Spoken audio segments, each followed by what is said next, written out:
Hello everyone, my name is Jinjer and I don't know how to dance. No rhythm whatsoever.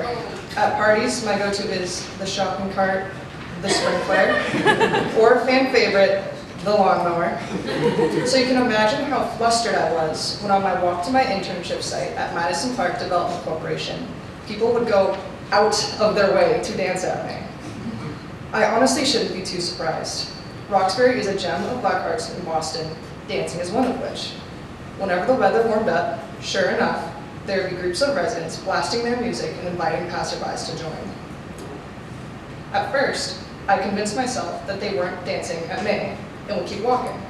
But after this happened twice, I couldn't deny it any longer. So I did what any rational human would do. I overthought and over-strategized what my dance moves would be next time.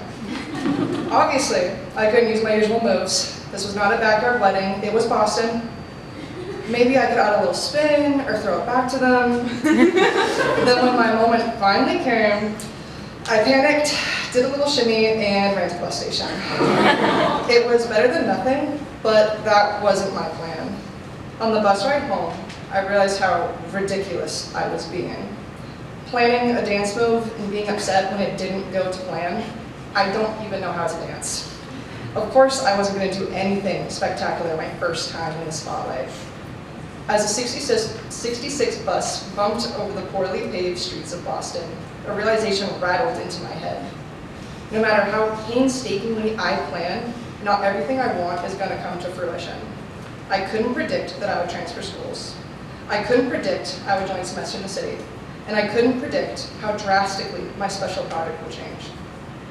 And yet, I felt so disappointed in myself for not meeting my own unrealistic expectations that were planned months previous. But why should I feel disappointed? To quote myself, of course I wasn't going to do anything spectacular my first time in the spotlight. For many of us, Semester in the City is our first time working in our respective career fields. Why burden yourself with expectations when you should focus on proving to yourself that you used your best effort? If your best effort is to do a little shimmy, so be it.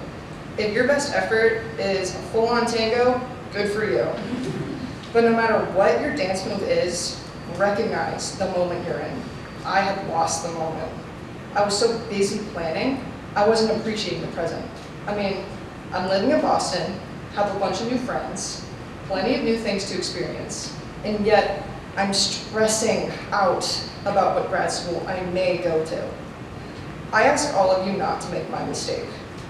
Live in the moment and embrace that growing up is hard. Starting in the professional world is hard. In a metaphorical sense, a stranger danced at us, and we should all be impressed that we decided to dance back.